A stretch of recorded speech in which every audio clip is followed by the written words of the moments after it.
Happy Thursday, everybody. This is your girl, Crystal Jordan with Reality Check. And you know, I only come to you guys midweek or halfway through the week if I have something really special. So, my next guest, I believe, is one of the people that gives us comedy relief, especially when we need it. So, please help me welcome the star of the new Mirror to Society, Affion Crockett.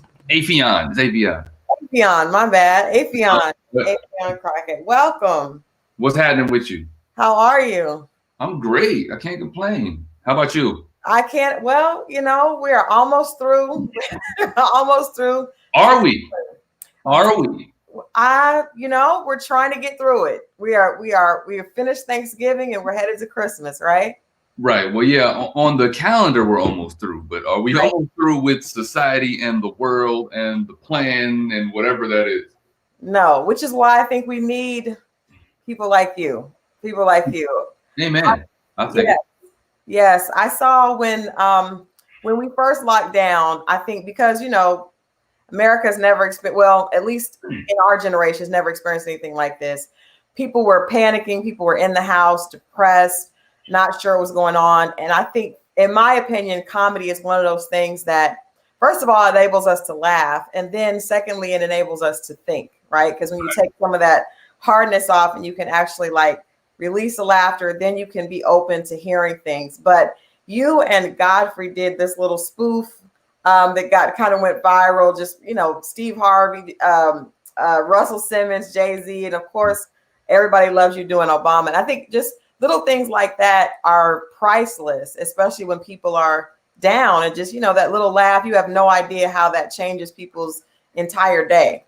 Yeah. Thank you for saying that. I mean, yeah, it happened organically, and then he and I, and then me and Spice Adams started doing the versus battles, and then me and him had that roast that we did. It was a few moments that legit changed my whole trajectory during the pandemic, and I'm just, I'm thankful. I'm thankful that I'm inspired to laugh first, and then to help other people laugh. Mm-hmm. Mm-hmm. Now, you've been, obviously, like I said, one of the things that people, I think one of the favorite roles, we love to see you imitate President Obama. And you've been doing that for years and years and years, especially when he was in office. But did imitating him and doing those spoofs of his speeches and things like that, was that your first time really paying attention to politics, or were you somebody that paid attention to politics, from the beginning? No, I pay attention to politics from the outskirts. I don't have a lot of faith in the system. Yeah. Naturally. Yeah. I feel like I just feel like this part that they will present to us and make us believe that we have control, and then there's a part that is way above our heads that we have absolutely no clue about. We're not privy to it, and we're not in that ballgame. Yeah. Did doing, I guess, did imitating him make you feel, and even just having him in office, I think was the closest thing that a lot of African Americans had to actually feeling like we were connected to politics. I mean, to me, that was the first time our culture really embraced it and felt connected. Did you sense that? To a degree, not so much politics. I think we all felt the soul of who he is. Yeah. And Michelle, like what they represented in that office, right? Barring politics, because you could find supporters and people that don't support policy and whatever from the Obama administration. Right. But you cannot deny that he was a classy Black president who was poised in the face of racism all 8 years. Yeah. And what they represented was Black excellence, in my opinion. They showed us a strong couple, all the way up from the fist bump, all the way down to their interaction throughout the 8 years. Like they rock for each other, they rock for each other, and we got to see a Black president with a Black queen as his first lady, and that's beautiful to me. Like that is inspiring to be able to stand up and lead the nation and be. He had great relationships around the world, and you know what I'm saying? Different foreign leaders really rocked with him. And you cut to the other guy who shall remain nameless, and he has fucked the world up. Right, literally. In 4 years, like literally the whole world is in a fucked up position just because of one person's influence. Right. That says a whole lot. That's scary. It's really scary. I think it shows a difference because you mentioned Obama having that. I'm not gonna lie. I remember thinking like, because we've had presidents, you know, and usually some type of scandal comes, and you know, everyone loved Bill Clinton. There was a huge scandal, and I kept saying, please, please, please, please, please. But I almost felt like it was inevitable. Like somebody's coming out before this term is up. And I'm happy that I was wrong. But even after, because I thought, okay, well, afterwards, we're just like, you know, hopefully nobody's been quiet or nothing has been hidden while he's in. But even afterwards, they continue to carry themselves as leaders and people that really make, I think, a large population of people feel better because of what the opposite side is doing, you know, all the time. So seeing that response, and I think even when he speaks and how people respond to that, as opposed to the other, I think we don't realize that words are so influential, which again brings me back to why I think comedians are so important. And the title of this, why we're here today to talk about Mirror to Society, is such, to me, it's so on point, because if comedians can't give candid, you know, give us candid reflection of what's going on, I think we're in trouble. Oh, absolutely, 100%. I mean, that's why kudos to my peer Dave Chappelle in winning the Emmy, and just all of the stances that he's been taking lately, using his platform to stand up for himself first, but for those of us that are really watching, he's standing up for the whole industry. Yeah. Not comedy. He's standing up for independent rap artists, musicians, you know what I'm saying? Like actors. Right. He's standing up for anyone who says, this is what I'm worth. And just because I signed a bum deal back in the day, I'm coming back for renegotiation. I'm coming back for what's right. Yeah. You know what I mean? And shout out to Netflix for pulling down his special at his request. They didn't have to do that. Yeah. But using him as an example, using Obama as an example, like Obama, I feel like represented the people to the best of his ability. Right. And I saw him on the Breakfast Club recently, and they're asking him, well, do you think you did enough for the Black community? Specifically the Black community. And to me, it's like, all right, he had to pull the United States out of a deficit that Bush left. Yeah. Right? 8 years of that dude left him in a financial crisis that he had to come and repair. Yep. Healthcare and a list of other things throughout his 8 years. So as a president, you cannot well, I'm not gonna say you cannot, because I feel like he did do enough for the Black community, even though he didn't label it as that. I mean, he had more Black people at the White House just partying for function. Right. You know what I'm saying? And he normalized that, right? Which normalized it because we weren't used to seeing that. So it almost like, okay, Mary J. Blige is at like Jay-Z and Beyonce are at the and it's a small thing, but I think when you look at it, it actually is it creates a different feeling. My kids grow up see that this is what they've seen. Where when I was younger, no Black folks were in Ronald Reagan. Like we were disconnected. So I think it normalized bringing us into that political world and making people actually pay attention to it. And him being seen courtside at basketball games, and you know, you seeing Terrence J and Jake Cole and all these different people just meeting with the president, right? I'm not saying that is changing the Black community. I'm not saying that is the sole a party at the White House is not police reform, which is right.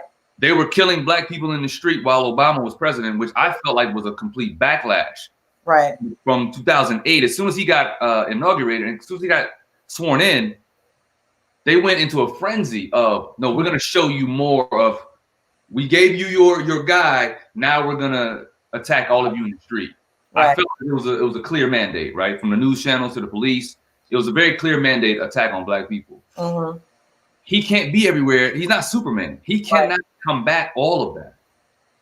But I feel like what he represented was black people coming together in a place that we're not welcome, in the White House and beyond.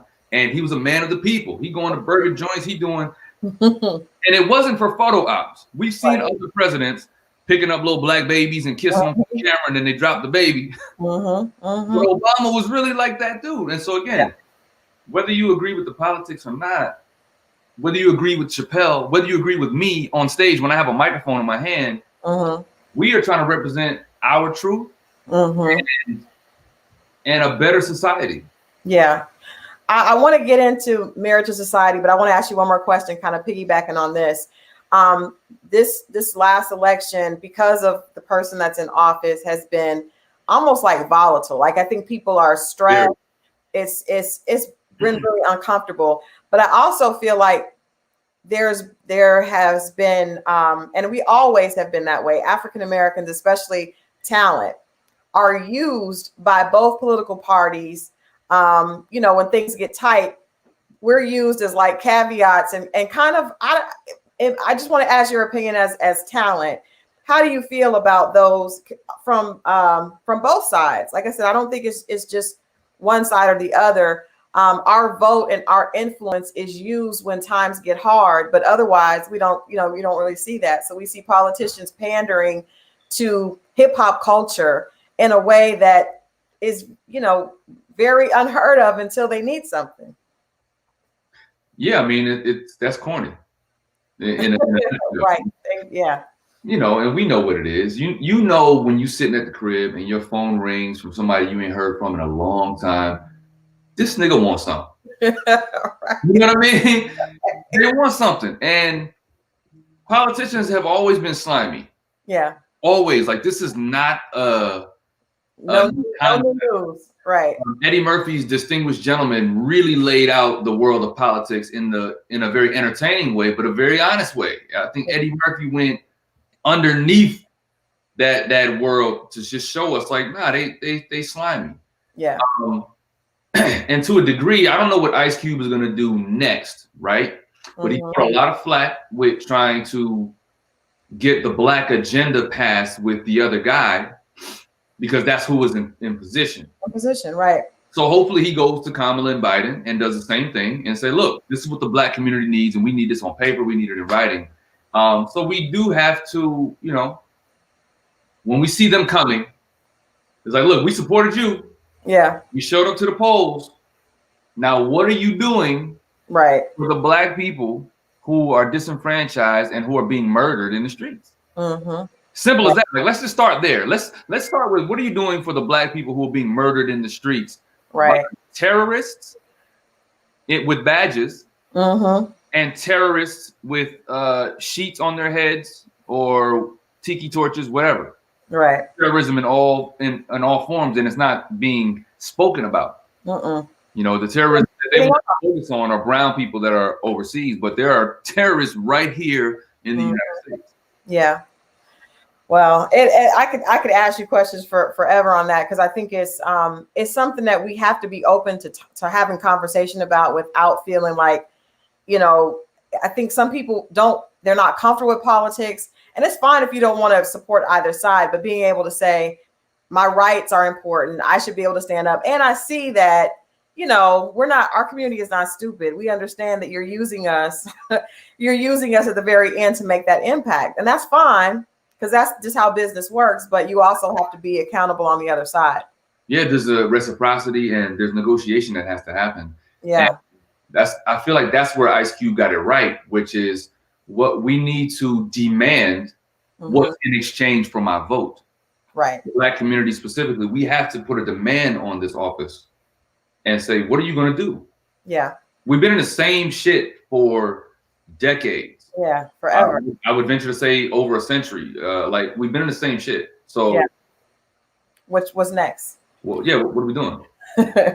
Well, all right, let's talk about Marriage to Society. This is a partnership with you and Kevin Hart, his Laugh Out Loud, and this is the first solo stand-up, correct?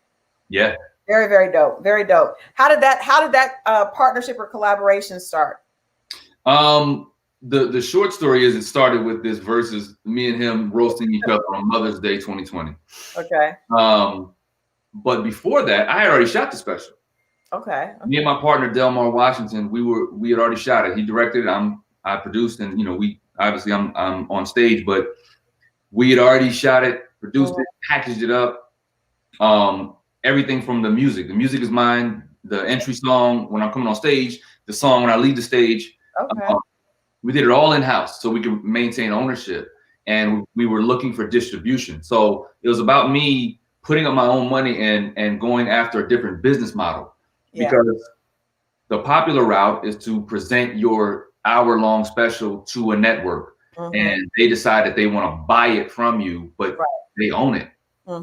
And I was told by other veteran comedians, they were like, look, if you can afford to do it yourself, because you can maintain control of it. Right. And some of the networks that buy your show will only play it once, twice, or they can decide when they want to pull it from the lineup. Right. Right. And you have no control. You have no control over if they're making money on the back end or any of that. So anyway, my point is, the partnership came because Kevin has a network and he has a distribution channel. So we were looking for distribution. So let's get this licensing deal, and we rock. And when that deal is done, I have ownership. I still own my masters. So it's like, he was great enough to see the value in that, and he valued me and respected me enough to say, oh no, this is a deal that I want Ace to be empowered in this way. So he's dope. I mean, I've known Kevin forever. We've never done business together. I've known him for over almost 15 years. Wow. But I'm not the kind of guy that asks anyone for anything. I'm comfortable going to get it myself. That's just been my life. But this was a partnership that made sense. Yeah. Well, that's dope. And I think that also kind of speaks to one of the positive things I think we saw this year is our community, and even before that, because there's been a lot that Tyler Perry has done with just having a conversation about ownership. And it's important for us to, be behind the scenes, be producing, be directing and acting, not just, the talent. We got to own it. We got to be behind it and put it together. So it seems as though that has been something that our community has really kind of stood up for and say, economics is important. We have to own our talent. We have to own our creativity. And then to see another African-American be able to put another person in that position, that's beautiful, because there wouldn't have been a Kevin Hart to be able to put you in that position probably I would say 10 years ago. Yeah. Right. And there may have been someone else at the time, whether it was Cat Williams or Mike Epps or, but the point is, we need to be thinking more like that. Like Tiffany Haddish is doing a great work with putting on her friends. Yeah. She's telling you, these people have been here already. They've been dope. I'm going to show you how dope they are. You know what I mean? Right. So I tip my hat to those who get it. You know what I'm saying? Eddie Murphy for years have been putting people on. He discovered Chris Rock. Yeah. Who is now one of my favorite comedians. Eddie's the GOAT, but he discovered Chris Rock. He put Arsenio on. He put Bernie Mac in Life and Martin Lawrence, and he's always collaborated and put people on and had full-on Black people in movies. And they weren't just Black movies. Yeah. Eddie put together Boomerang and Harlem Nights and Coming to America. Coming to America, which we are excited. It's part 2 is coming out in a couple of weeks. So you're right. It's been there, but there was 1 or 2, and now there seems like there's more. So tell us about Mirror to Society.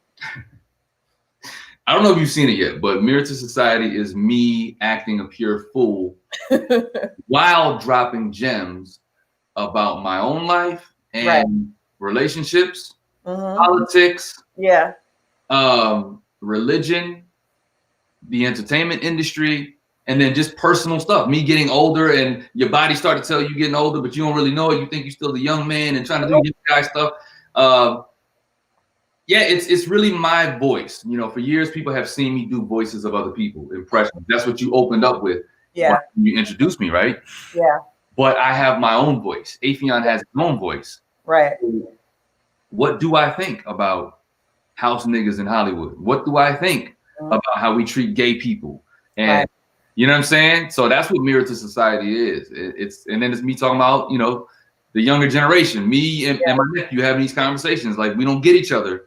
Yeah. When I was younger, that was me and my parents. So we thought back then, oh, we were the young, informed people, and the parents was old and out of touch. And now I'm looking at my nephew like, I don't know what the fuck you talking about.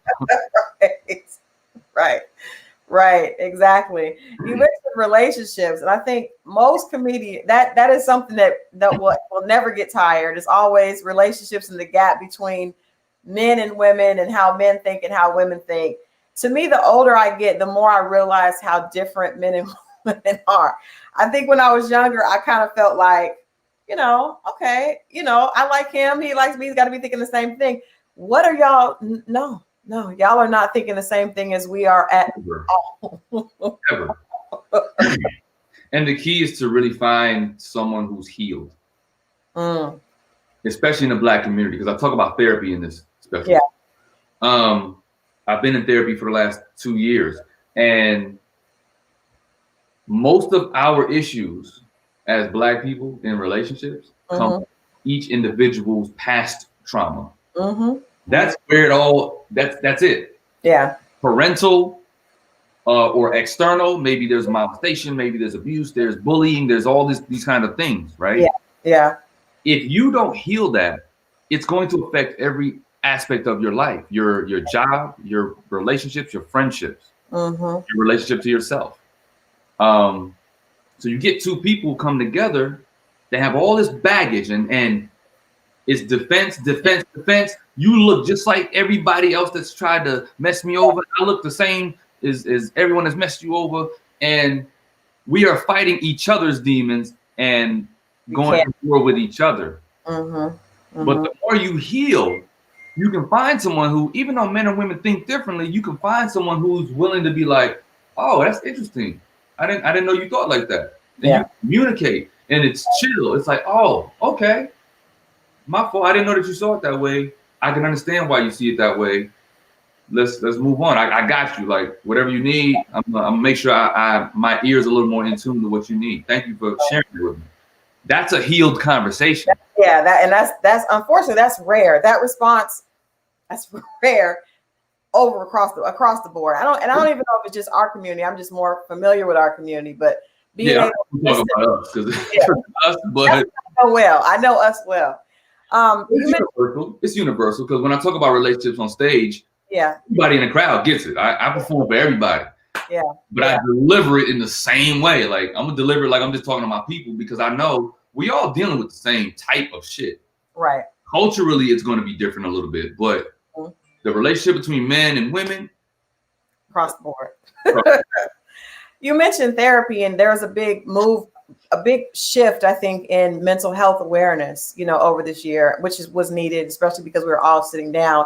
Rolling Out is hosting a Peace and Purpose conference. And I've been talking to people about how, first of all, how do you find internal peace when, especially in entertainment, that the industry and everything that you're dealing with, I'm sure it can be hard to find like an internal peace if you're not really locked into that. So I'm assuming, going to therapy may help you with that, but how do you personally kind of tap into that internal peace?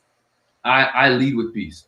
Peace is my mantra. It's paramount for me. So it comes with knowing who you are. If you don't know who you are, you will always be swayed from right to left by what someone else thinks, by what someone else desires, and you're trying to make them happy, but you don't know what makes you happy because you don't know you. Right. So if you can lock into, it starts with finding out what makes you happy. Locking into that, and it can be the smallest thing or the biggest thing, right? Walk into the beach. It could be starting a company. Right. Whatever is your thing that brings you joy is the thing that's your flashlight to peace. Nice. I like that. Your flashlight to peace. That's your flashlight to peace. And if you focus on staying grounded in that, and when things get in a disarray, you know how to breathe and say, you know what, also, I don't know what anyone's religious belief is, but for me, that's for me in my house, me and God, we good. Me and the Holy Spirit, we real good. Right. So I know how to tap in and be like, you know what? I'm doing a whole lot of trying to fix things in my own strength. Yep. You keep saying put it in your hands. I'm gonna just do that. Right. And he's been there every time. Like every single time. My personal experience with my Lord and Savior, you guys can call it your universe, higher power, whatever. My personal experience with divinity is divinity don't go nowhere. Divinity lives in you. Yeah. It lives around you. It lives through you. Nice. And if you trust it, because you can mess it up. Yeah. It's like divinity is like a parent holding a baby, right? The parent got the baby. If the baby trusted, the baby just gonna nestle in that little nook, right? Yeah. The minute the baby starts doing all of this, it stands the risk of being tumbling out of the arms of that secure parent. That's how I find my peace. I trust that nook.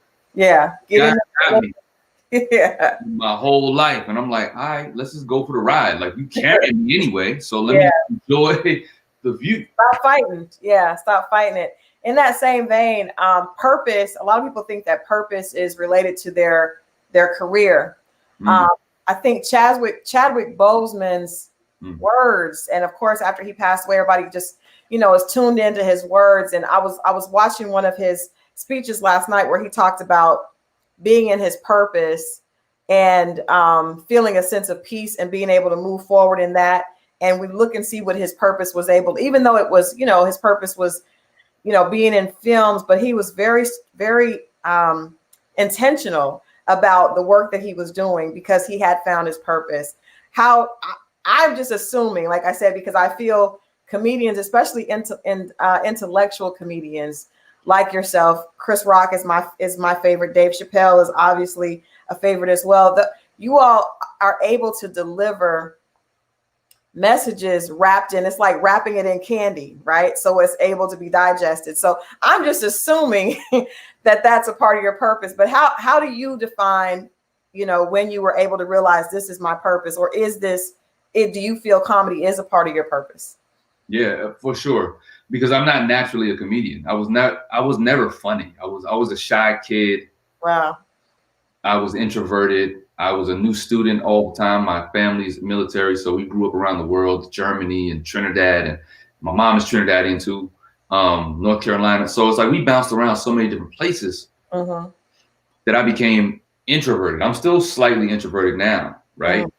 Even people ask me all the time why I wear so many hoodies. This is like my Linus blanket. I'm not even aware of it all the time, but I'm protecting my crown. It's like I'm wondering if maybe your hair was thinning or something, because that's a lot of people wear. Okay, you good. You good. Look, I'm fresh. Yeah, you gotta let that edge up show. But I was like, is his hair messed up? Wow, okay. But I forgot the question. I went on a tangent. And how did you find this how did you realize that this was your purpose? Honestly, through trial and error. I didn't know it was my purpose. It was just something that, again, going back to what makes you feel joy. I said, I want to make people laugh. I like to laugh, so I want to help other people laugh, right? And along the way, you start to hear things. You start to hear things like, hey, man, my cousin passed away, or had a relative, had a friend, but I watched your character in this, or I watched a YouTube video you did, or I saw you on Wild 'N Out. Man, it made me feel better. Yeah. It helped me get through this tough time. When you hear that more than 5 times, then you hear it 20 times, then you hear it 100 times. Then you hear it 1,000 times. Then you start getting messages, and it's coming from everywhere. It's like, okay. Yeah, I hear you. Yeah. I would be a fool to not hear you. Yeah. Understand that. So for me, even in the George Floyd and all of those instances where, from Philando Castile, and we have these moments that some of them are a little more jarring than others. George Floyd was that one that just stopped us all. Yeah. Others, we were just trying to push through. As Black people, we were just like, all right, we gotta get to work. I gotta do my life. I gotta live life. Yeah. but George kind of hit us all in the chest. So it was really tough to be funny. Yeah. For about 2 weeks. Yeah. For 2 weeks. It was tough. Yeah. But that's when I lean on my other gifts. Mm-hmm. I did a dance interpretation number with some of my friends. Yeah. To, her song, I'm Not Okay.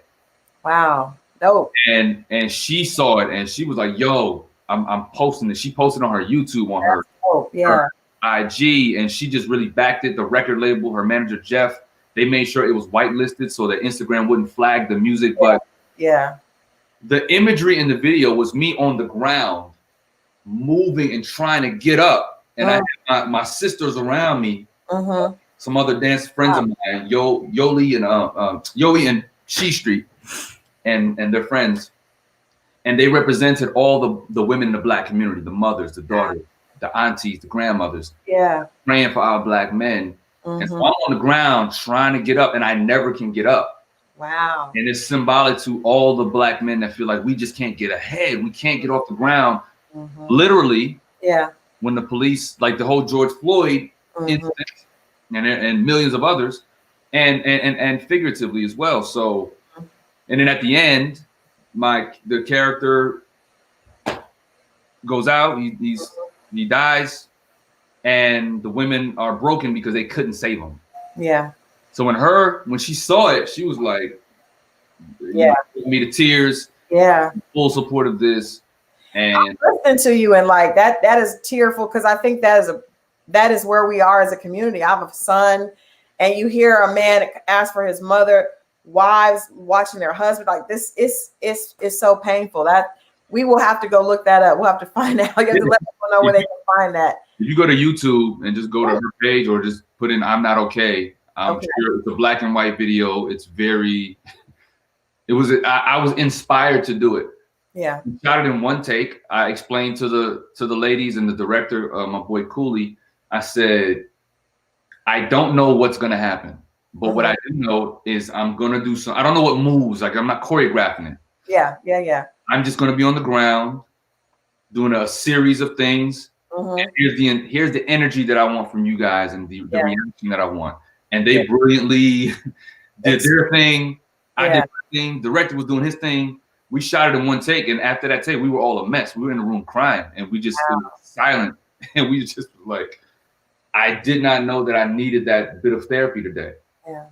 Wow. Wow. We'll definitely have to check that out. I don't want to hold you too long. Thank you so much. This has been an amazing conversation. Let people know how they can find. I know you did a actual drive-in, right, last month. Yeah. How was that with Marriage to Society? How was that response? Yo, shout out to LOL Studios, Jeff Flanagan, Ty Randolph. They really went all out, and in a pandemic, they made that premiere feel like we was outside again. So, and everything from the food that they had provided, my face was all around the whole block. Like, it was crazy. The Hollywood Palladium, where Richard Pryor did one of his legendary stand-up specials. Dave Chappelle did a couple of his specials. Like, it's a legendary building for music, comedy, arts, right? But we took over the whole building. Nice. For me, I was like, yo, that was so dope. Like, they really went all out. So the premiere was great. You know, all my friends showed up, and it was amazing. It was amazing presentation of my special, and it was, it was funny. Like, if I'm gonna say so myself, it was hilarious. And people was like in their cars, like honking horns and doing all that. So it felt refreshing to see the reception. Yeah, that's what's up. Well, let me commend you. I'm sorry for interrupting. Let me commend you for you're great at this. Thank you. No, that means a lot. Thank you so much. I do a lot of interviews, and you just have a very genuine, original take on relating and asking questions. So keep doing what you're doing. I appreciate you. This was an honor for me to sit down. Thank you so much. I was going to say I'm honored because I really appreciate what you do, and I think as a media outlet, we have to give our talent their roses while they're here, while they're creating, because it keeps you going, right? So I am honored. You have a brilliant mind. I love talking to Black intellectuals. You are Black excellence. Thank you so much. Affion, and definitely let people know before you go where they can go tonight if they have not seen Mirror to Society, because they definitely need to check it out. It's on LOL Network. So wherever LOL is, Pluto TV, Zumo, if you have Fire Stick, Roku, it's on there. Or you can directly go to my Instagram page at Affion Crockett, click the link in the bio, and it's as simple as clicking that link, and you can literally hit it and watch it on your phone. Oh, wow. Dope. Yeah, it's on Sirius XM audio version. We've got vinyls coming. Yeah. But yeah, you can literally go to the link in my bio if you don't want to do nothing else. If you don't want to find it on your TV.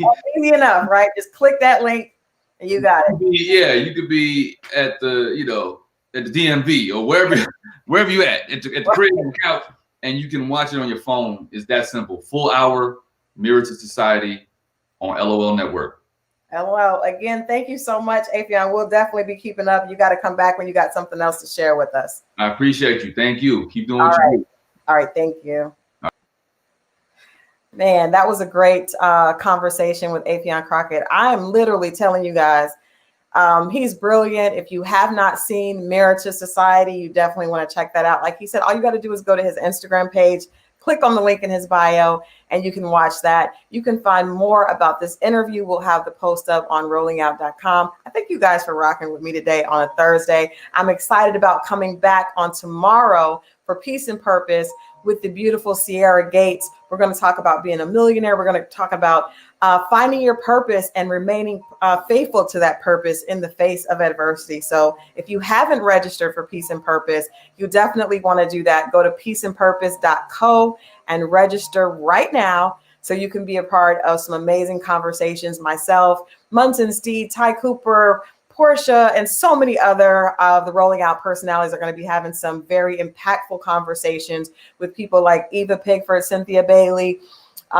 Kim Coles, and so much more this weekend for Peace and Purpose. We want you to be whole. We want you to have peace and find your purpose. This has been Crystal Jordan, and I will see you guys tomorrow right here on Rolling Out.